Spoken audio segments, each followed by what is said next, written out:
Sejam todos muito bem-vindos ao podcast 3Ps, o podcast que vai ajudar você a escalar a sua empresa de vendas online para 6 dígitos por mês de forma gradativa, consistente e lucrativa. Eu sou o Gabriel. E eu sou o Cadu Eds. Isso aí, rapaziada. E no episódio de hoje a gente vai falar sobre um gargalo.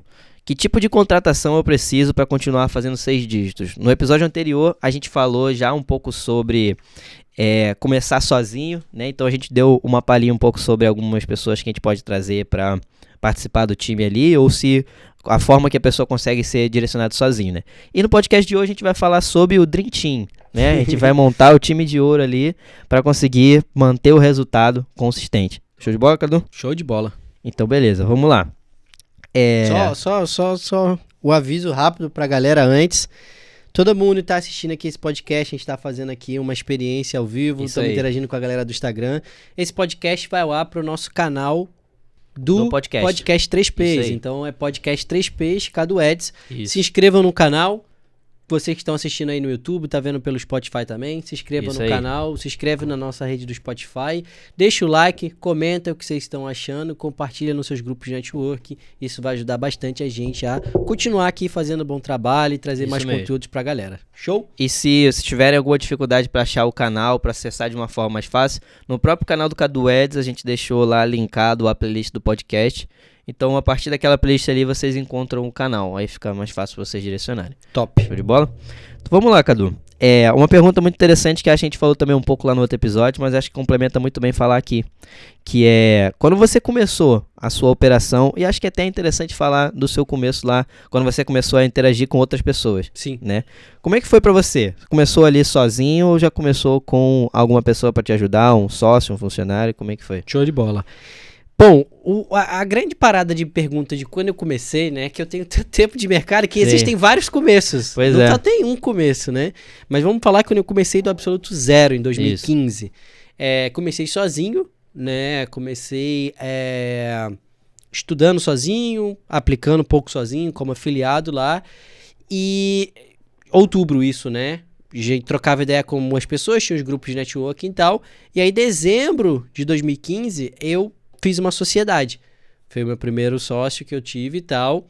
E foi a partir dessa sociedade que a gente, de fato, conseguiu alcançar os 6 dígitos. Então, quando eu consegui alcançar meu primeiro resultado nos primeiros 6 dígitos, eu tinha uma sociedade, eu tinha um parceiro, em janeiro de 2016, lá no mercado de afiliados. Eu cuidava mais da parte operacional, de Facebook, criativos, tráfego, contingência. Ele cuidava mais da parte administrativa, do servidor, do site, né? Pagamento do cartão de crédito, gerenciamento ali do volume financeiro que a gente tinha. Esse foi o meu começo em 2015, quando eu comecei do absoluto zero.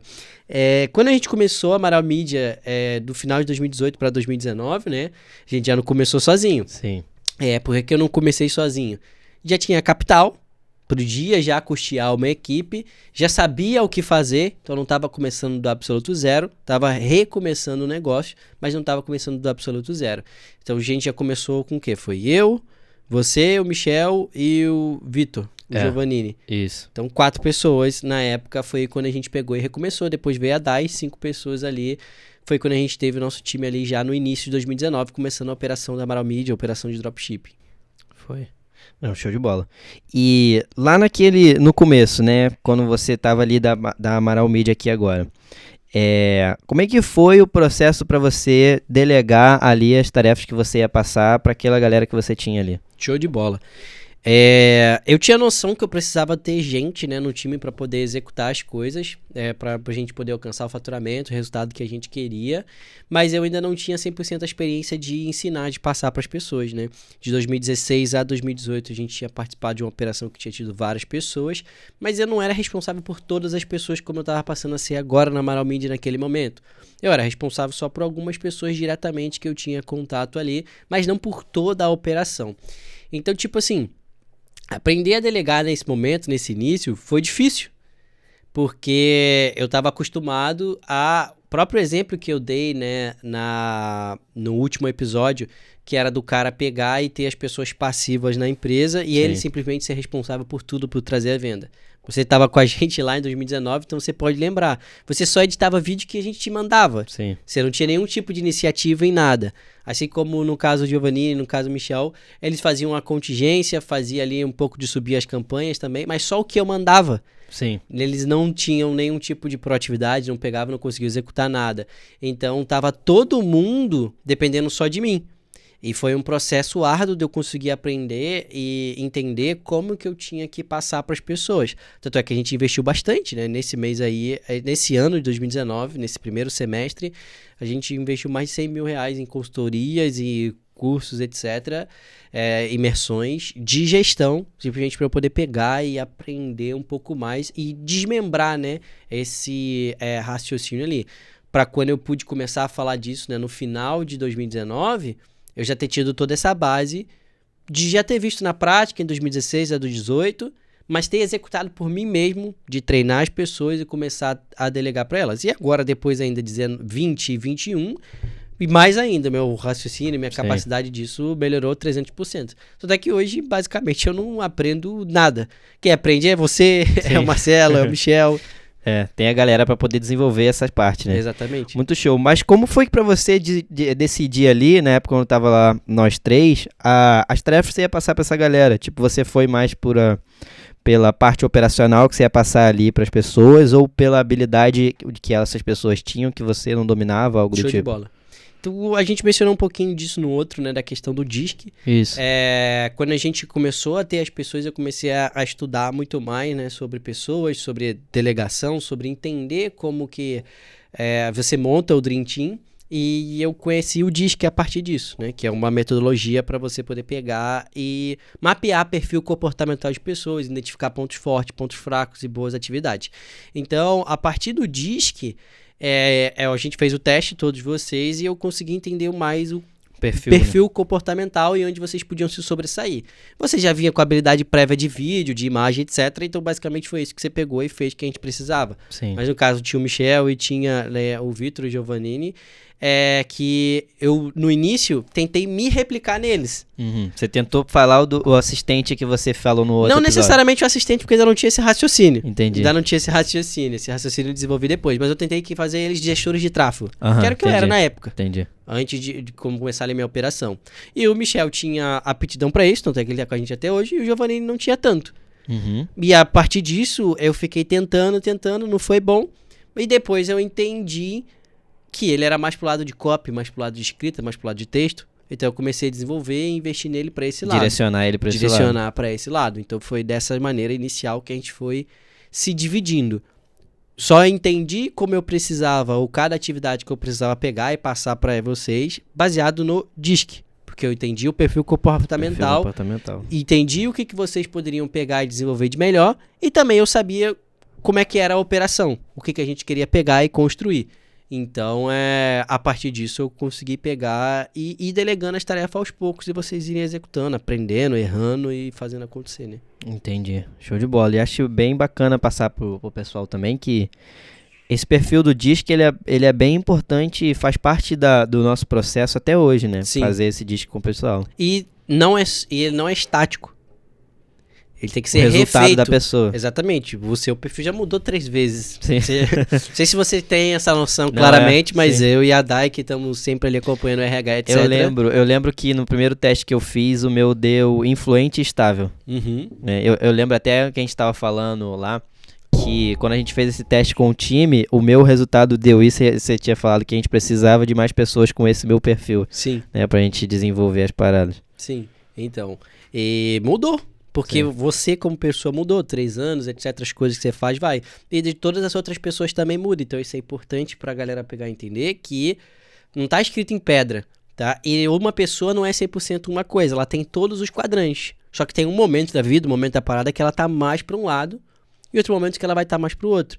Então, pra gente como empresário e tal, tem que saber navegar dessa maneira também com as pessoas, né? Sim. Saber o momento de botar um desafio novo ou não, etc. Show de bola. E aí, conforme você foi crescendo a empresa ali, a gente sabe que eu tava participando ali do começo, né? Então sei a galera que começou. Mas como foi a primeira contratação externa? Né? Vamos dizer assim, uma pessoa que não fazia parte do seu ciclo de convívio, né? Foi ali, acho que foi o Adilson, né? O primeiro externo que a gente pegou e teve. Acho que foi ele mesmo. Bom, eu já tinha estudado mais, né, sobre entrevista, já tinha lido algumas coisas, mas era a primeira que eu tinha até executado, né? Tanto é que eu acho que eu fiz com o Adilson e com a Rafa, e depois a Dai já fez o resto, todas as outras diretas. Não, quando a Dai tava aprendendo, eu cheguei a fazer com a Suzana também. Fiz com a Suzana. Na verdade, que ela fez só o teste prático. Agora eu não lembro exatamente todo, mas o Adilson e a Rafa eu tenho certeza que eu peguei e fiz. Uhum. Então, tipo assim, eu não tinha 100% da maneira como eu deveria fazer, mas eu li. Vi vídeos, me eduquei ali e fiz algumas perguntas da maneira como eu pegava e achava.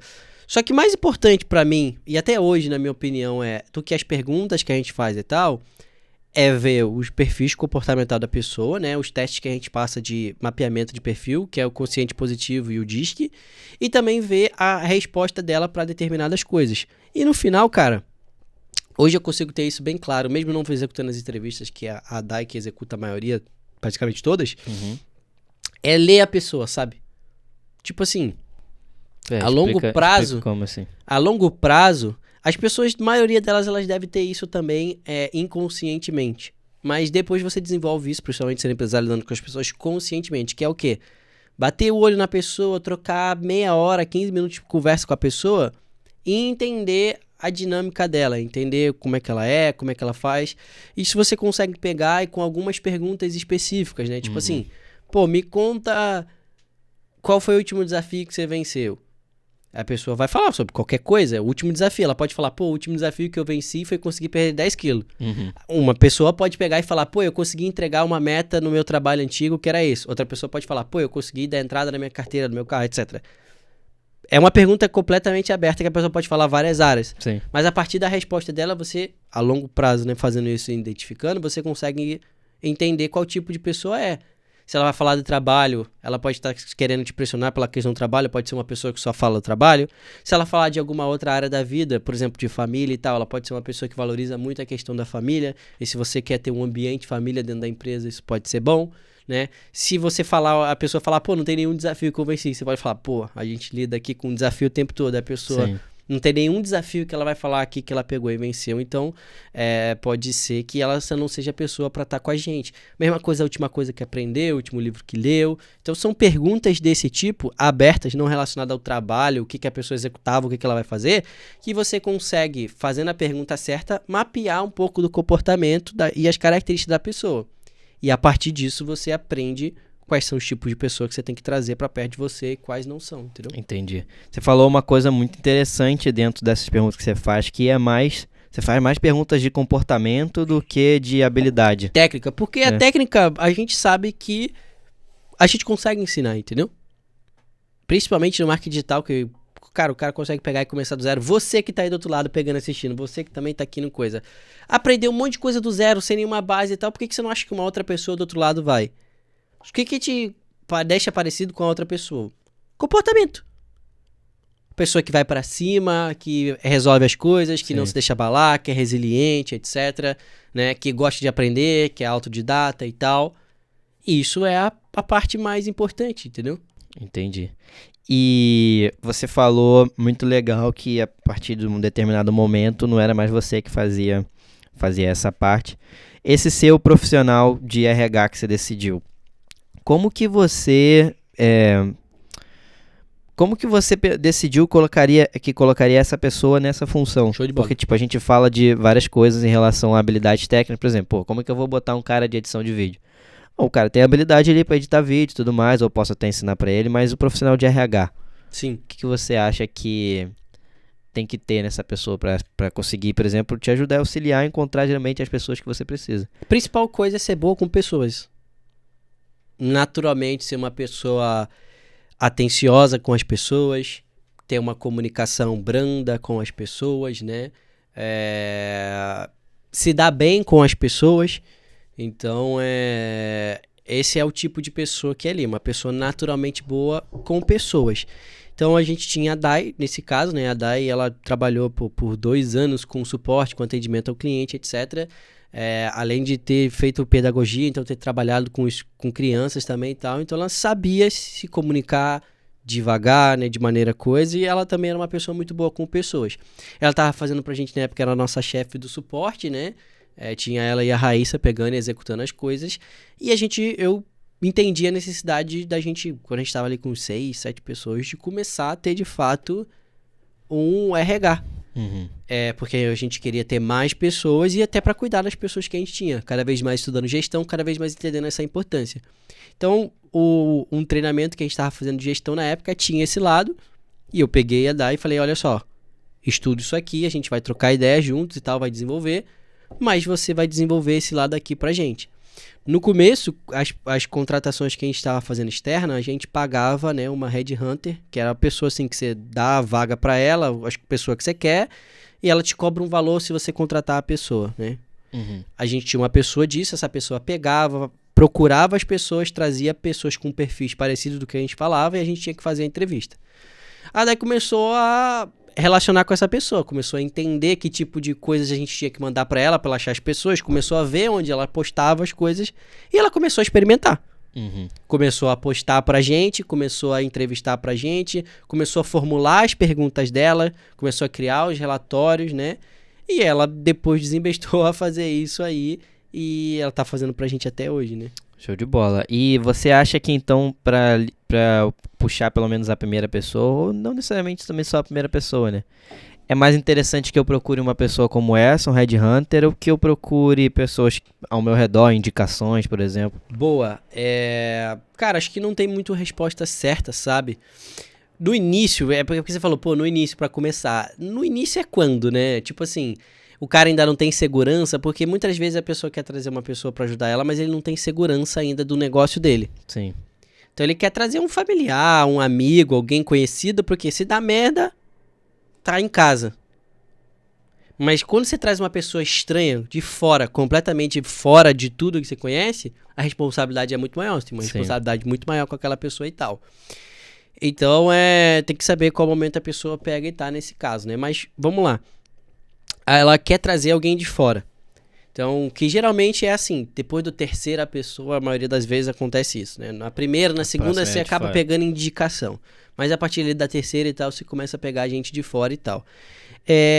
Você pode fazer a partir de indicação das pessoas que estão dentro, mas sem relações afetivas, né? Uhum. Sem laços familiares, por exemplo. Ou você pode ir atrás de bancos de empregos, né? Hoje, por exemplo, na Amaral Media, a gente faz pelo LinkedIn. Uma excelente plataforma de achar pessoas qualificadas, de pegar, né, bons profissionais. Todas as nossas últimas contratações foi tudo pelo LinkedIn. E até com a própria Rosemary, quando a gente fazia, ela pegava pessoas do LinkedIn também. Sim. Então, foi ali que a gente pegou e se ligou e a gente continuou direto por ali. Então, eu acho o LinkedIn a melhor plataforma para poder pegar e achar as pessoas hoje. Então, na primeira vez que você postar uma vaga, provavelmente você não vai postar bem, Uhum. mas depois você vai melhorando. E até depois, quando você melhorar, talvez uma vaga você poste e não vai ser as pessoas certas. Sim. Hoje, por exemplo, a última vaga que a gente preencheu aqui foi da roteirista dos vídeos e tal. Daí teve que refazer o anúncio da vaga umas 3, 4 vezes. Caraca. Postava a vaga, entrevistava as pessoas e as pessoas não eram o perfil. Tipo Entendi. assim, Cadu, mas se não é o perfil, o que é? Esse negócio de não ser o perfil, o que é? É a conversa. Não batia, tipo assim, qual foi o desafio, o livro que você leu, como é que você estuda, etc. E a pessoa não dava respostas de comportamento do jeito que a gente queria, entendeu? Entendi. E algumas que passavam, todo mundo que passa o nosso processo de entrevista, a gente coloca um teste prático. A pessoa não entregava o teste prático. E aí, se a pessoa não é comprometida para entregar um teste, uma entrevista de emprego, ela vai ser comprometida para entregar as tarefas do trabalho e tal. Pois é. Então, tipo assim, já a pessoa ia se descartando e tal. Então, a Dai postava, via as pessoas que via, entendia que era ruim, refazia a postagem até achar o negócio. Então, foi todo um processo também de aprendizado, né? Tentativa e erro até chegar ali onde a gente está. E conforme a posição que a Dai faz perguntas diferentes. Mas, cara, As perguntas não são nenhuma relacionada à técnica. Uhum. São todas perguntas relacionadas, a maioria das vezes, a comportamento e valores, entendeu? Entendi. Muito show. E você consegue descrever pra gente aqui, mais ou menos, esse processo que vocês fazem agora de contratação? É porque você falou que tem a primeira fase ali das perguntas técnicas, depois tem a fase do teste prático, e como é que funciona? Tá, a primeira coisa é a requisição ali da vaga, né? Então, eu ou você ou quem é que seja que necessita de uma nova pessoa no time, manda a requisição de vaga lá pra DAI, né? Pro RH, falando, né? O que precisa, por que precisa, né? Qual é o cargo, como é que é, etc. A DAI junta tudo isso num job description e valida. Ó, essa aqui são as características, essa aqui são os comportamentos e tal, é isso que precisa, isso aqui que não precisa e tudo. E ela vai e posta a vaga, né, no site, no caso no LinkedIn nesse caso. Recebe os currículos, marca as entrevistas e faz as entrevistas. Depois de se tem pessoas que passam na entrevista, a gente pega e faz um teste prático. Então, cada função tem um teste prático. Sei lá, o cara é editor de vídeo, né? A gente manda um vídeo de referência, de exemplo, e pede para ele editar um vídeo novo baseado naquilo ali. E depois disso a gente pega e avalia, né? Se ficou bom, se não ficou bom, um teste prático dele. E se a gente não ficou bom, se a gente não gostou, a gente finaliza ali com o cara, avisa ele. E se gostou, a gente passa para os trâmites já mais administrativos. Então, assinar a carteira, pegar os documentos, fazer exame admissional e tal. Então o teste prático ali é a última etapa. Teste prático é a última etapa, no caso da entrevista, sim. É. Bacana. E... É um negócio importante. Não faça nenhum tipo de contratação sem teste prático. E qualquer vaga dá pra ter um teste prático. Cadê a pessoa vai ser suporte? Como é que é o teste prático? Manda ela fazer uma redação, ver se o português é bom. A pessoa precisa saber falar, a pessoa precisa saber se comunicar. Sim. Então tem que ter o teste prático sempre. Muito show.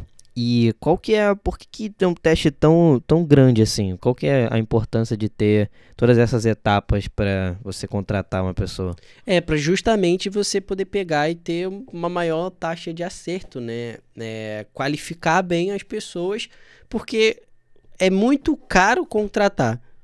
Então, se a gente vai contratar alguém, se a gente predispõe, que seja a melhor pessoa possível.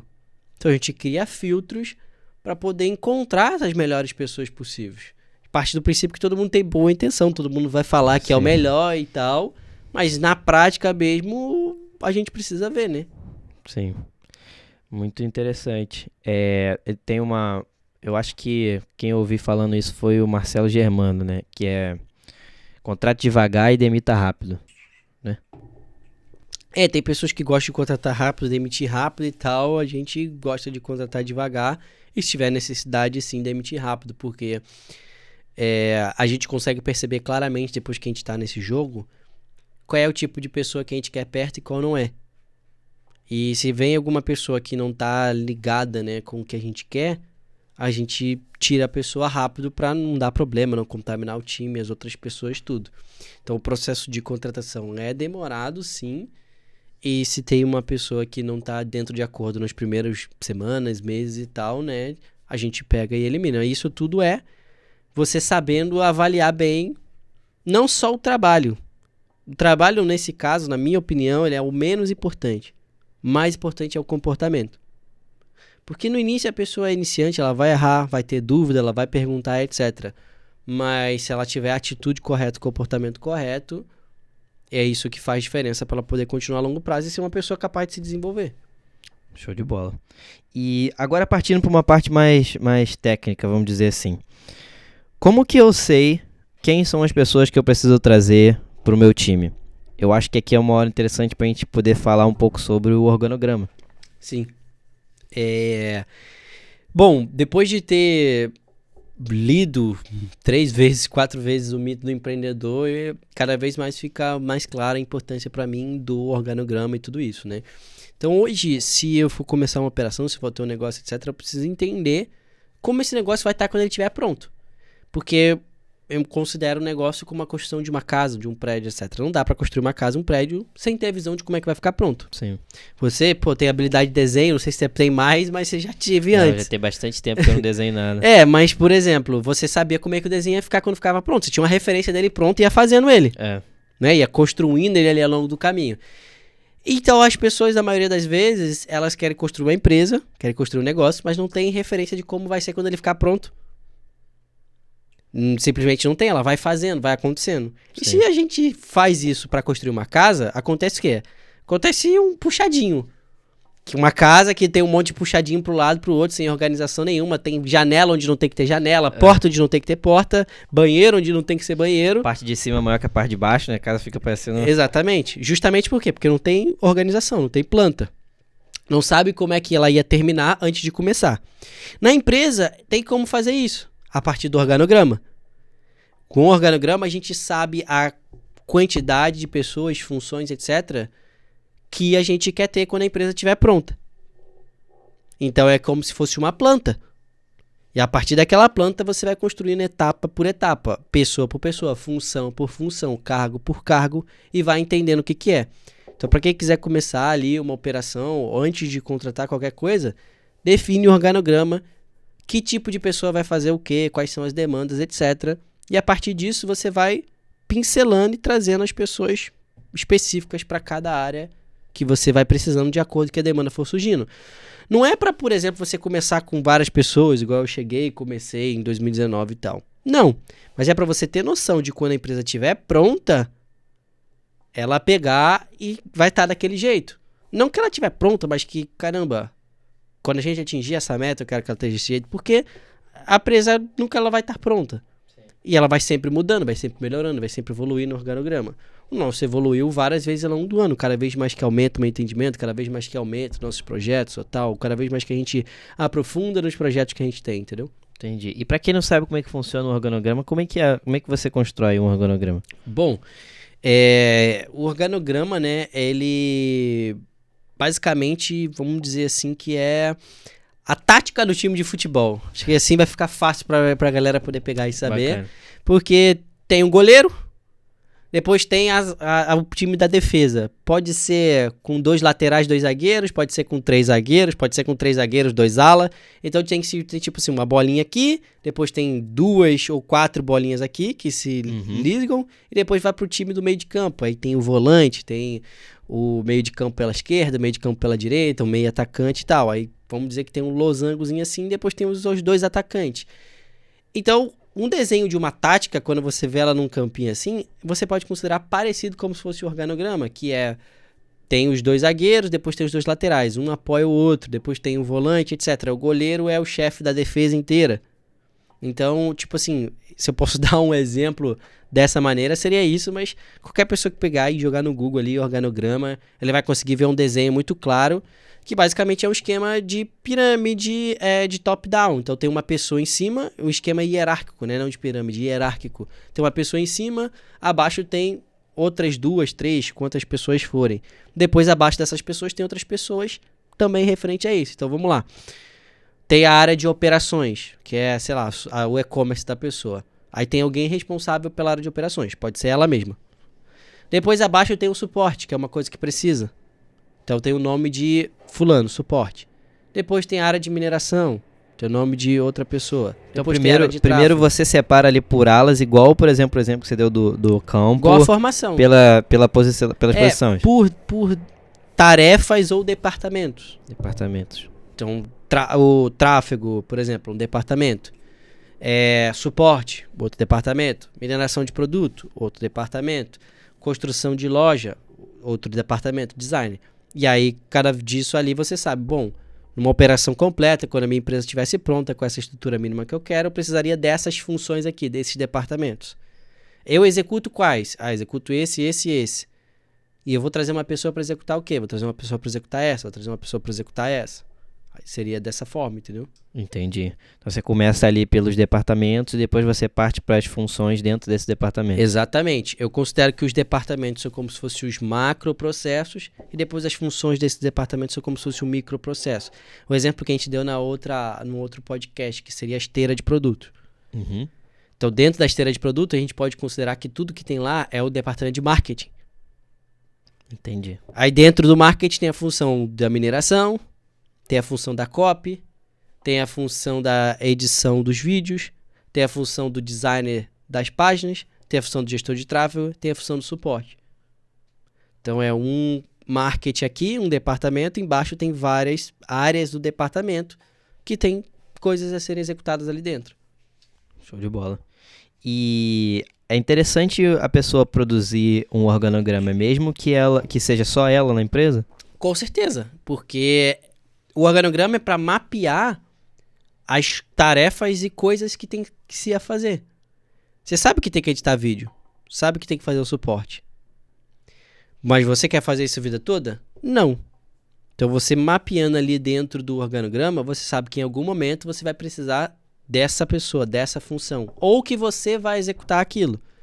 E aí você consegue se preparar para quando chegar determinada demanda, você trazer uma pessoa para executar aquilo. E bem bacana. Então seria um passo inicial ali para você conseguir pensar nas pessoas que você precisa contratar para o seu time.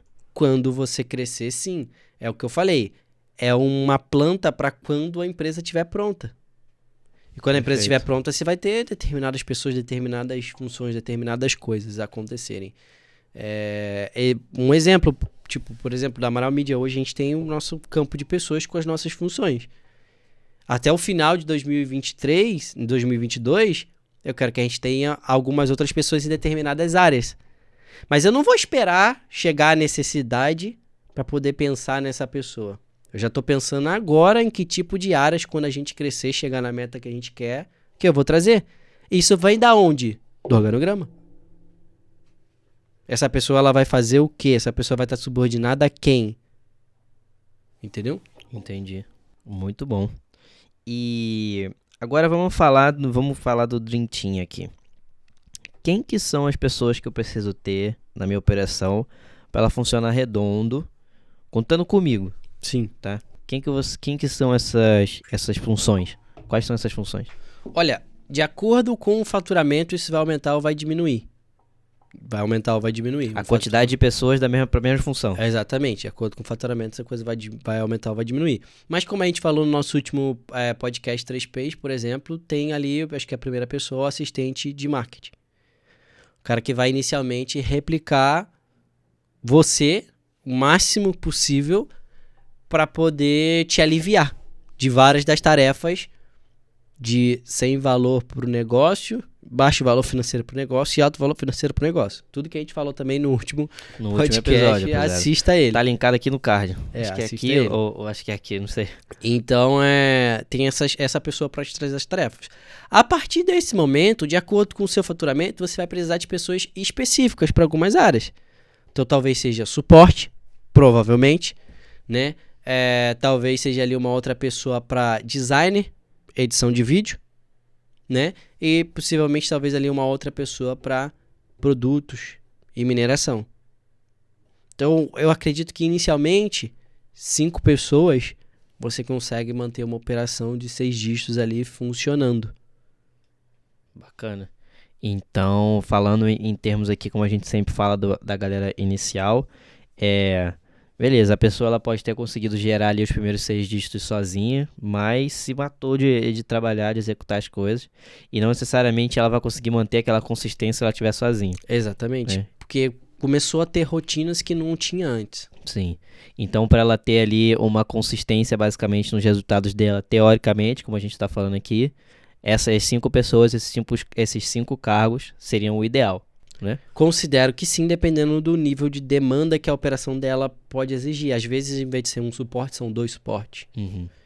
São 3. O que é ruim é ser 4, ser todo mundo suporte. Porque acontece aquele negócio que a gente falou de ter pessoas só passivas na empresa e não ter pessoas ativas. Sim. Então eu considero, por exemplo, se tem 5 pessoas, 2 sejam suporte, até 2 tá ok. E as outras 3 ser pessoas responsáveis por criar as coisas, por fazer as coisas, né? O editor de vídeo, por exemplo, o minerador de produto. Entendeu? Entendi. E como é que funciona o pagamento para essa galera? Que eu vejo muitas pessoas, por exemplo, aqui no marketing digital, que pagam por porcentagem, né? Que dão até mesmo sociedade e não necessariamente pegam com carteira assinada, né? Mesmo uma pessoa que está trabalhando ali com ela a maior parte do tempo, já é mais do que um freela, vamos dizer assim, né? Tá 100% ali com ela. Como é que você acha que é a forma mais recomendada?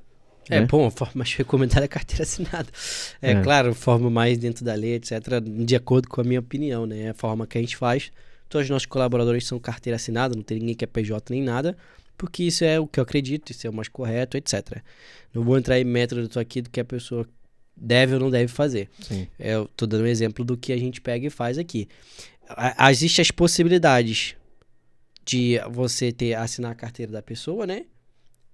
A pessoa pode ser estagiário, jovem aprendiz, pode ser contratar ela por PJ, né? Se é um cara que trabalha com você, mas recebe via PJ. Pode ser freelancer, né? Prestador de serviço, que não tem um vínculo 100% ali que vai. Então tem várias dessas coisas.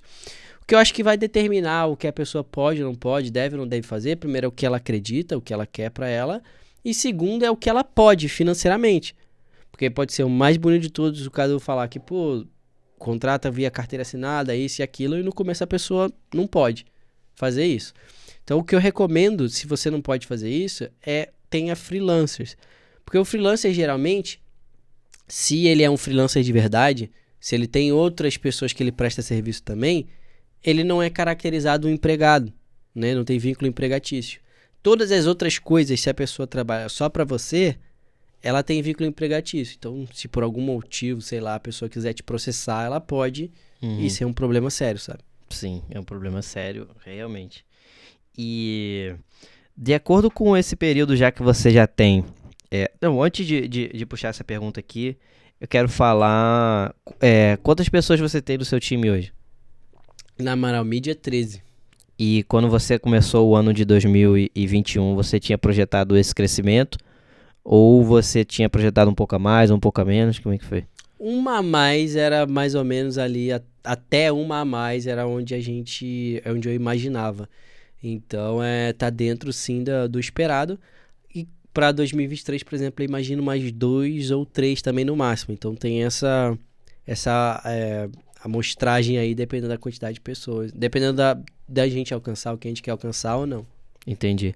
Acho que uma parada agora que o nível é um pouco mais acima, né? Da galera que tá trabalhando aí já, tendo um pouco mais de resultado. Eu acho que é muito comum nesse nosso mercado digital a gente ter mais de um caminho, né? Como, por exemplo, nós aqui, nós temos a parte do infoproduto, né? E também o lado do drop. Quando é nesse tipo de cenário, o mais recomendado que você diz é ter um time direcionado para cada um, ou eu ter um time ali que toma conta dos dois projetos, né? O que você acha disso? Acho que geralmente começa com um time que toma conta dos dois projetos, até porque às vezes um projeto está começando, você não tem capital para investir sozinho naquele projeto e tal, mas o mais ideal é que seja um time separado para cada um dos projetos, porque é nítido quando a pessoa consegue pegar e focar numa atividade, focar num projeto, o quanto ela consegue pegar e produzir e gerar resultado para aquele projeto, do que quando ela está dividindo a cabeça. Até a própria pessoa também, né? Eu, particularmente, tenho isso também, né? Tipo, tá focando em muitas coisas ao mesmo tempo, não consigo produzir da melhor maneira possível. Então, eu gosto de estar sempre focado em uma coisa só. Então, eu considero que isso a longo prazo para as pessoas também é o melhor. Entendi. Então, além de você recomendar isso também, você não aconselha muito que a pessoa faça isso, né? Que, tipo, não. Divida o time ali em diversos projetos. Porque geralmente, a maioria das vezes é o quê? O cara, novamente voltando lá pro DISC, né? Do perfil do empreendedor, que é o cara o cara que gosta de começar as coisas, mas não necessariamente pegar e acabar.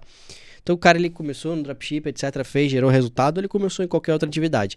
E aí chega fulano e fala, pô, esse negócio aqui é maneiro. Um exemplo que tá acontecendo comigo direto. Tô falando aí que a cada 3 dias vem uma pessoa falar comigo de NFT. Sabe, não conheço bosta nenhuma disso aí, mas a cada 3 dias uma pessoa fala, pô, esse negócio aqui é maneiro, vê isso aí, não sei o que, isso aqui é maneiro, vê isso daqui. Aí vamos dizer que isso é uma pessoa, entre aspas, despreparada ou sem experiência. Que tá trabalhando sozinho, eu tenho 1, 2, 3 pessoas e tal. O que essa pessoa faz? Ela fala, pô, esse negócio aqui novo é maneiro, hein? Vou começar a ver, senão vou perder aqui a oportunidade, vou deixar a hora de entrar passar, depois no futuro eu não vou conseguir entrar, blá, blá, blá. Aí ela passa a focar naquilo. E aí ela deixa o que peteca cair do que tava funcionando, que tava dando dinheiro, o que fez ela chegar até ali. Porque ela tá focando na coisa nova. E a coisa nova, às vezes, pode dar resultado rápido ou pode não dar resultado nenhum. E aí ela se prejudica. É o clássico caso que a gente já sempre fala quando se trata de mineração, né? Que tem um produto ali que tá dando resultado e o cara para de minerar mais produtos e quando aquele produto para de gerar resultado, ele tá simplesmente estagnado. O cara, ele, tipo assim, tinha uma coisa que funcionava, parou de fazer o que funcionava, só deixou mantendo o que funcionava pra pegar e fazer uma parada nova. Ao invés dele pegar e, de fato, deixar o que funcionava autossuficiente, por exemplo, autossustentável, aí sim ele poder ir pra uma coisa nova. Então isso acontece demais no mercado digital, de pessoa que tá fazendo dropship e quer fazer PLR, pessoa que tá fazendo PLR e quer fazer dropship, pessoa que tá fazendo gestão de tráfego e quer fazer dropship, pessoa que tá fazendo infoproduto total, né? e quer fazer outra coisa. E maturidade. Falta de foco e maturidade. Novamente, dá pra fazer grana com tudo, mas nem todo dinheiro é o dinheiro que você deve ganhar naquele momento, sabe? Então, tipo assim, o cara tá gerando resultado com dropshipping, em vez dele deixar o dropshipping estruturado pra ele poder fazer outra coisa, ele quer fazer os dois ao mesmo tempo.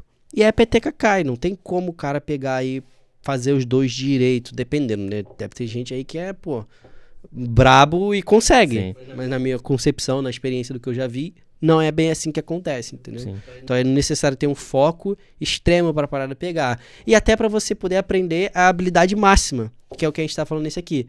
Construir um time capaz de tocar o negócio sem você. E isso demora, pela primeira vez, tempo.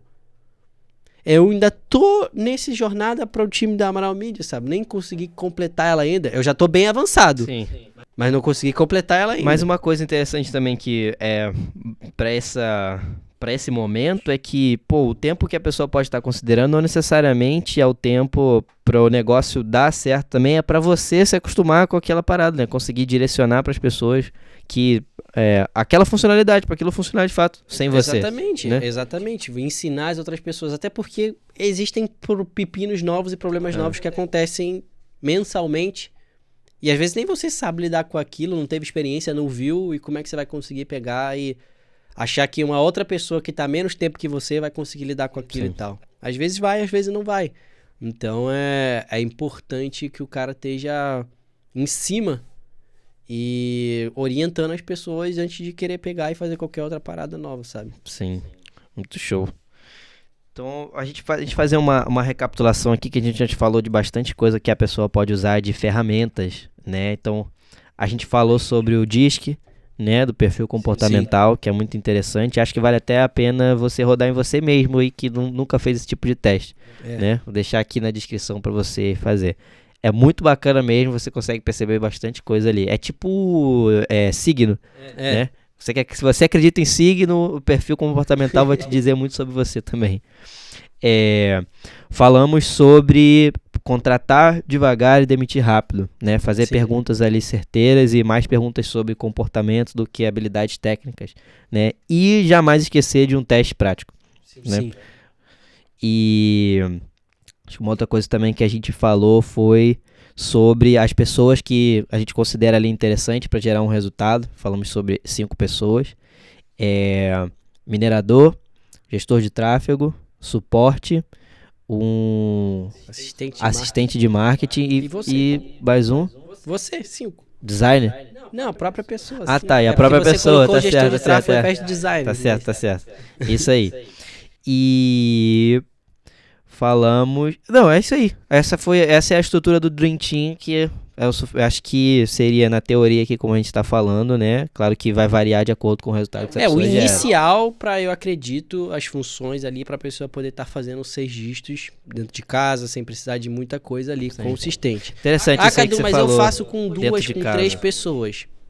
Ótimo. Não, é o brabo. sensacional, com certeza. Mas esse é o que eu acredito. Só que quando eu falo isso aqui, eu tô falando também pra, cara, não é você se matando de trabalhar. Então, exatamente. O cara pode fazer com 3 pessoas, mas 3 pessoas se matando de trabalhar. Então, tipo assim, muita gente hoje fala, pô, Cadu, eu trabalho 14 horas por dia, faço isso, faço aquilo, etc. Eu, na Amaral Media, né, hoje, graças a Deus, não preciso me matar de trabalhar. Né? A gente tem o time para poder pegar e fazer isso. E ter o time para poder pegar e fazer isso é eu abrir mão de várias coisas. Eu, por exemplo, como CEO, como dono da operação, podia ganhar 2 vezes mais do que eu ganho. Se eu quisesse trabalhar mais, eu podia botar esse dinheiro no meu bolso e não ter gente executando essas coisas. Podia fazer tudo isso. Mas a minha filosofia não é essa. Eu quero ter as pessoas executando os negócios e eu trabalhando junto com elas dentro da medida possível também. Eu já trabalhei muito tempo antes, 14 horas por dia, 16 horas por dia. E, mano, não poder ir no cinema, esse negócio de, você não se reúne com um amigo, etc. Isso só é bom no começo, mano. Tu faz isso 1, 2 anos, tu vai estar no gás e tal. Daqui a pouco, 3, 4, vai virar 2022, eu vou pra 7 anos. 7 anos aqui dentro do mercado digital. E, mano, você não vai querer estar fazendo esse ritmo maluco por 7 anos. Não é sustentável. Não dá. Então você faz por 1, 2, 3, vai. Mas depois você não quer mais estar nesse ritmo aí. Então hoje o trabalho é normal, muita gente fica surpresa. Eu falo, mano, acordo 8 horas da manhã, tomo meu café, 10 horas da manhã tô trabalhando, 7 horas da manhã parei de trabalhar. Alguns dias que tem live, por causa do Eds, etc, tô 8 horas, algumas coisas específicas tô 8 horas e tal. Mas fora isso, meu horário de trabalho é nesse meio. E nesse meio, algumas vezes ainda, saio pra malhar. Hoje a gente saiu pra malhar aqui 2h30, por exemplo. Faltamos 4 horas, estamos pegando aqui, gravando um negócio. E o quê? O time tá trabalhando, tá fazendo negócios, as coisas estão acontecendo sem necessariamente eu estar presente, necessariamente eu estar pegando e colocando a mão. Isso é o quê? A minha filosofia de empresa, de como eu pego e faço, entendeu? Eu tiro o dinheiro que eu poderia estar ganhando, que eu poderia estar fazendo outra coisa, investindo em outro negócio, e trago gente para fazer as coisas que eu quero. Como eu já falei aqui, no nosso primeiro CaloCast aqui. O mercado digital ele é foda. Ele permite a gente faturar muito sem estrutura. Mas esse também é o grande problema da falta de consistência. Porque faturar muito sem estrutura faz o faturamento ser inconsistente. E estrutura custa caro. Gente, ferramenta, pessoas, capacitação custa caro. E eu estou disposto a pagar esse preço para ter a consistência. Então, independente do que for, as pessoas podem pegar, né, e olhar ali. É muito claro ver o exemplo do Cadu Ads em relação a outras pessoas do mercado, de conteúdo de dropship, assim, porque é uma coisa pública. Sim. A gente não... Desde que a gente começou a postar conteúdo em 2019, a gente não parou de postar conteúdo em nenhum momento. Toda semana, no mínimo, tem um conteúdo. É um negócio que a gente falou no último episódio também. Não precisa ser 10 conteúdos, não precisa ser 30, não precisa ser 50, não precisa ser 100. Toda semana tem no mínimo um conteúdo. Lógico, tem mais do que um, cada vez mais negócio, mas toda semana no mínimo teve um desde que a gente começou. Isso é o quê? Consistência. Se você olhar outros nomes que eram referências de 2019, não tem mais. Outros que eram referência de 2020, não tem mais. A gente tá acabando 2021, surgiu muitos novos aí agora no final. Quero ver se eles vão estar até o final de 2022. Eu sei que a gente vai. Isso aí. Eu não sei. Por quê? Porque o cara, às vezes, ele gerou um resultado, começou a postar, começou um monte de sonhador seguir ele, e aí o cara lança o curso e tal, e os caras compram, etc. Só que o cara, ele não tem base, não tem time, etc, pra poder fazer aquilo. Aí ele tem a operação dele, que já não tem time suficiente, ele acabou lançando o infoproduto sozinho, fez um dinheiro legal, mas ele não consegue manter aquilo. Não consegue, não vai conseguir sozinho. Não vai conseguir. A gente sabe aqui o tanto de demanda de trabalho que tem para manter o Cadu Ads do tamanho que ele é e aumentando. Sim. E fora todas as outras operações, todas as outras coisas que a gente pega e tem que fazer. Então o cara que ele pega e não investe nisso, ele tá ferrado. Ou ele tá trabalhando 18 horas por dia, 16, etc. Tô dizendo que é errado você pegar e trabalhar isso? De maneira nenhuma. Tô dizendo que esse é o começo mesmo. Agora, isso não pode ser para sempre, pô. Pra sempre não é. Sustentável pra sempre. Insustentável pra sempre. Então, todo esse negócio de que, empreendedor, empresário tem que ser workaholic mesmo, tem que trabalhar 14, 12 horas por dia pra sempre, etc. Mano, esse é um ditado que, no início você pode ouvir, você pode achar ele escroto, etc, que seja, mas a longo prazo ele é verdade. Quem trabalha muito não tem tempo de ganhar dinheiro. Porque a maioria das vezes você empreende a ganhar dinheiro pensando. Essa é a maneira mais eficiente de se ganhar dinheiro. E se você está trabalhando, executando, dificilmente você está conseguindo estar pensando em fazer alguma coisa. Então, Cadu, então quando você não está trabalhando 14 horas por dia, não está fazendo nada? Não. Estou fazendo algumas coisas. Estou estudando, estou conversando, estou fazendo reunião, estou fazendo networking. Estou fazendo coisas, mas fazendo coisas eficientes com a cabeça. Não braçal, não estou subindo 100 campanhas por dia, não preciso mais disso. Show de bola. E acho que vale finalizar isso aí que você falou com uma frase sua que é: se você tá gastando seu tempo fazendo sua empresa funcionar, quem tá gastando tempo fazendo sua empresa crescer? Exatamente. E tudo isso é uma base principal da fundação do escala consistente e gradativa, que é planeje a escala e escala o planejamento. Esse é um negócio do organograma, de o que, ó. Meu planejado é que nesse momento a gente vai estar desse jeito. Você perguntou, pô, esse era o planejado, você ia estar no final da Amaral Media aqui em 2021 e 2022, qual é que é? Eu falei, pô, 2022, tudo indo aqui da maneira completa, a gente vai ter 15 pessoas. 15, 16. Esse é o planejei a escala. Conforme o negócio for acontecendo, se eu ver que tá maior ou tá menor, eu vou escalar o planejamento, vou mudar ele. E o negócio vai acontecendo, entendeu? Entendi, muito top. E bom, a gente tá caminhando aqui já pro final do nosso episódio e acho que a gente encerrou aqui de uma forma muito bacana, com um gancho muito legal pra Semana da Escala. Sim. Né? Se você acompanhou os nossos episódios, a gente já falou sobre produtos, a gente está falando agora sobre pessoas e na Semana da Escala a gente vai falar muito sobre processo. Sim. Né? Porque de fato é o que a gente falou aqui. É o que faz a sua empresa funcionar ali e o que vai fazer a sua empresa funcionar sem você também. E o que vai unir todas as coisas, né? Vai unir todas as coisas. Isso aí. E basicamente, se você não sabe, galera, o Escala 3Ps, o método 3Ps da escala é pessoas, produtos e processos. Exatamente. Né?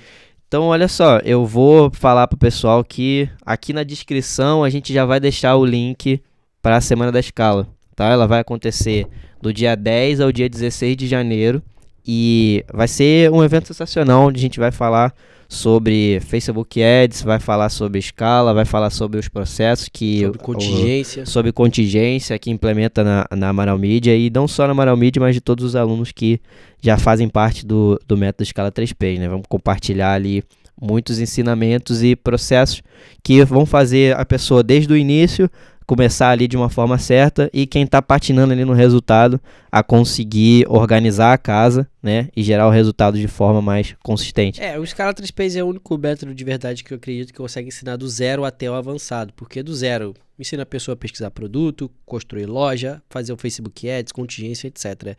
E o avançado é porque a gente fala de contratar, que a gente acabou de falar aqui, a gente fala de financeiro, de organização, de pagar imposto, de abrir empresa, de construir processos. E poucos lugares você vê isso, né? Novamente, voltando no que eu falei num dos nossos primeiros episódios, o mercado digital ele é muito bom em ensinar a pessoa a construir fonte de renda. Você pode construir a fonte de renda sendo gestor de tráfego, pode construir a fonte de renda vendendo na sua loja de dropship, pode construir fonte de renda fazendo PLR, pode construir fonte de renda fazendo afiliado, mas dificilmente ele ensina a construir empresa. Quer ter colaboradores, quer ter produtos, pagar os impostos, fazer tudo isso aí. E aqui a gente constrói empresas, né? Show de bola. Então eu vou deixar aqui na descrição do episódio, pessoal, para vocês já se cadastrarem no evento. Como eu falei, ele vai acontecer do dia 10 ao dia 16 de janeiro. São 4 aulas, onde a gente vai explicar basicamente sobre isso aqui que a gente está falando de uma forma mais detalhada. E não vamos só falar, também vamos mostrar os processos ali. O Cadu vai estar mostrando para vocês de uma forma bem bacana.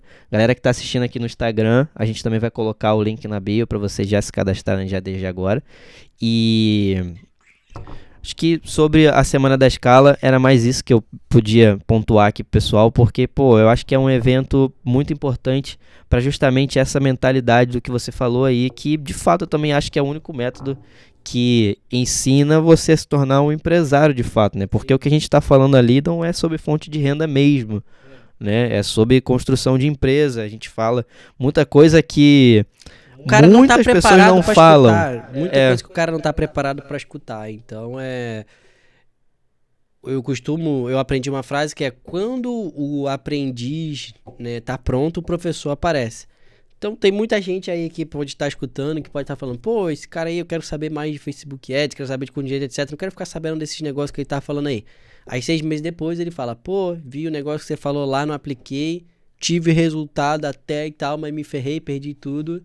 E agora tô aqui para poder aprender do jeito que você tá falando, do jeito certo e tal. Então poupa esse caminho. Começa certo já e faz a parada acontecer. Ou então para de patinar fazendo a parada certa, porque às vezes a pessoa vende, mas tem precificação errada. Isso. Não gera lucro, então não adianta nada tá vendendo. Então o melhor disso tudo é 100% gratuito. Isso aí. 100% online, 100% gratuito, pessoal. Então o link tá aqui na descrição. E pergunta da semana, Cadu, qual que é? Pergunta da semana. Qual o processo mais importante da sua operação hoje? Top demais. E ó, rapaziada, não esqueçam de fazer o disque, tá? Vou deixar aqui como primeiro link da descrição para vocês fazerem. E compartilha aqui com a gente o resultado, ou compartilha no Instagram, marca o Cadu, pra gente poder ver que vai ser bem bacana compartilhar esse resultado com você. Sim. Né? Acho que seria até interessante, depois você pode falar um pouco mais até nos stories sobre esses perfis. Sim. Né? Sobre cada um deles, o direcionamento que a gente falou bastante no episódio anterior, né? No finalzinho dele. Então acho interessante dar uma posição aqui também. E bom, para dar os avisos aqui para vocês, pessoal, do nosso episódio, a gente faz a publicação dele toda terça-feira, às 6 da manhã. Ele sai nas plataformas de áudio para você poder consumir a gente indo pro trabalho, dando uma caminhada e tudo mais. E ao meio-dia em vídeo no nosso canal do YouTube. E eventualmente a gente também vai estar fazendo umas gravações assim ao vivo, como a gente está fazendo aqui. Hoje foi muito um teste, foi bem gambiarra aqui pra gente poder descobrir como é que fazia. Mas estamos fluindo, tá dando certo.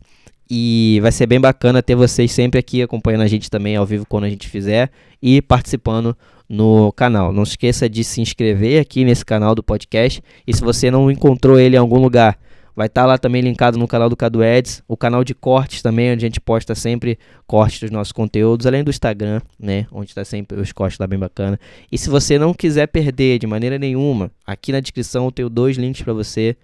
Um link para o canal do Telegram, da nossa comunidade do podcast, onde você pode participar ali, interagir, ter os links também dos episódios e logo interagir com a gente, deixando sua pergunta, talvez em áudio, talvez em vídeo. A gente ainda vai desenvolver um pouco isso, mas é muito interessante você já estar lá participando com a gente. E o link para você cadastrar o seu e-mail, porque você também pode cadastrar ali, não tem spam, não tem nada, a gente só vai mandar para você a mensagem às 6 da manhã, saiu nas plataformas de áudio, ao meio-dia saiu nas plataformas de vídeo, e quem sabe, talvez quando a gente for fazer em vídeo aqui, a gente também manda pra galera o dia que a gente for fazer ao vivo, para eles poderem participar aqui com a gente, beleza? Então, os recados são esses, recados dados. Acho que foi bem bacana esse podcast que a gente gravou aqui hoje. Foi uma experiência legal ter a galera participando aqui. Acho que o pessoal também que tá aí participando, acho que gostou bastante. Foi meio de surpresa. Fala aí pra gente, né? Depois me manda no direct aí se foi bacana, se não foi. Foi meio de surpresa, mas eu acho que a galera deve ter gostado de participar aqui com a gente. Então é isso, Cadu. Muito obrigado, fechamos mais um episódio. Valeu. E vamos mandar bala. Manda bala. Valeu, rapaziada. Valeu.